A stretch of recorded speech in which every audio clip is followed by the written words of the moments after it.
Do you think it's possible for a 3D printer to help you make a concrete candle? Stay tuned and find out. Today we're going to design a project in CAD. We're going to 3D print a mold. We're going to cast some concrete. We're going to pour some candle wax. This is going to be fun.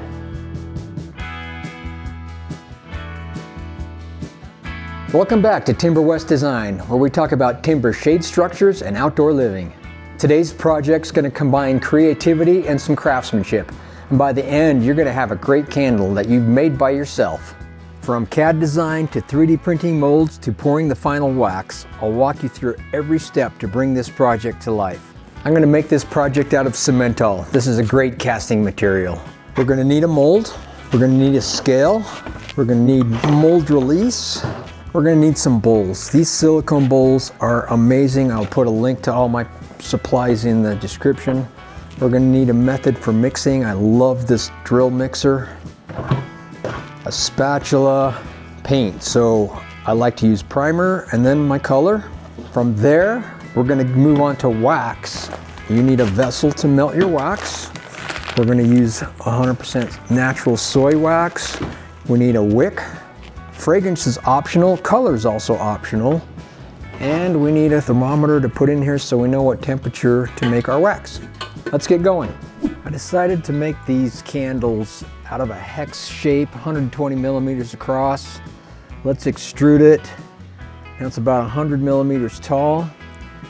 We're gonna cut out the middle part, add some fillets to it, make it nice rounded edges. Now it's time to make the first half of the mold. So we make a mold on one side. Now we're going to make the mold on the other side. We'll add some bolt flanges to these two halves, like so. Now it's time to make the top of the mold. So we'll go ahead and do that.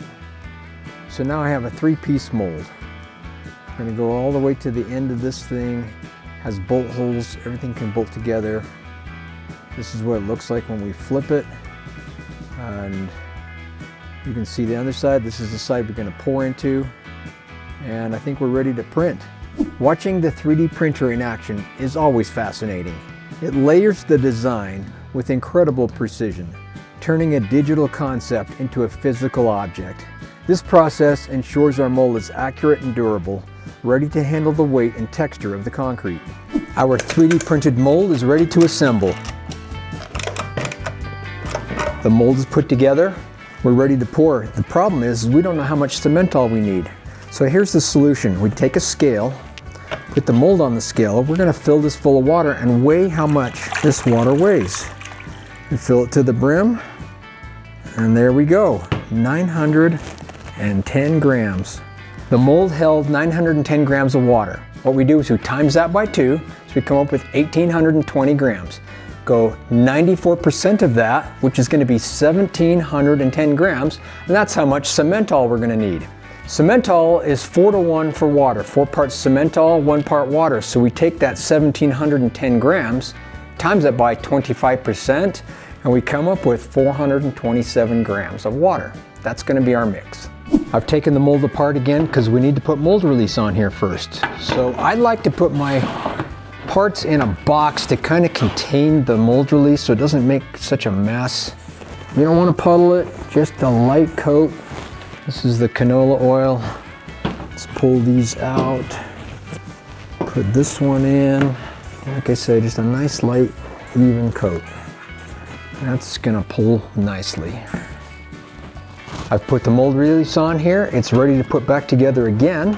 Some molds, you could spray it after you put it together. In this case, since it's kind of tight, I like to put the mold release on with the faces open so I know I have all the surfaces covered well, then reassemble the mold. It's time to mix. So what I like to do is not pour all of the water in at the same time, maybe about 3/4 of it. You want about a pancake batter consistency. We don't want to get it too thin. So I'm going to put about 3/4 of that in, about like that. Get the drill and just slowly, just kind of get it going.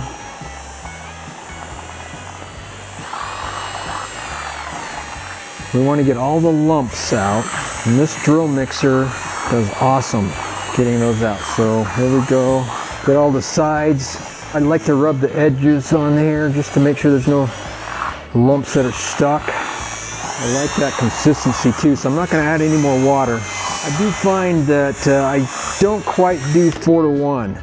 Let's pour some concrete. Here we go. The silicone mold makes a nice pour spout as well, or that bowl, I mean, makes a very nice pour spout. And then get our spatula. It's been 3 hours. Let's demold. So I feel it, make sure it's not still warm. It's had time to cool off. So what we're gonna do is we're gonna just take all the hardware off again. All the hardware's off. Let's pull this thing apart. There's one half. There's the other half. I'm gonna wipe this clean. All right, this part's a little harder to get off. Just gotta work a little bit. Oh, I'm feeling it. There it is. And the mold is off. And there's our part. Beautiful. So there's some different ways you can color your concrete. You can put pigment in the concrete, or you can top coat it. I like to top coat. So what I do first is I take a primer and I prime the surface. I want to let it go a couple of days. There's still moisture in this part, so I'll give it a couple of days to let the moisture work itself out.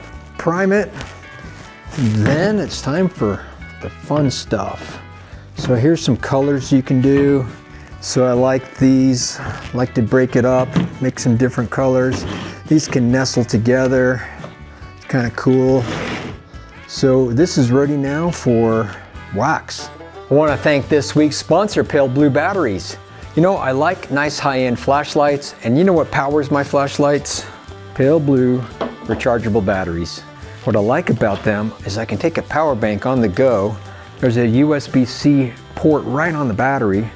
I can plug it in, charge on the go.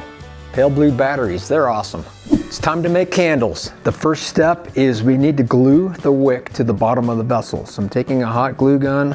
I'm gonna just put a little dab there, make sure it's in the middle, stick it down, let that cool. I 3D printed these little candle holders that are custom for this project. So then there's a little groove in there. So now the candle wick will be in the middle.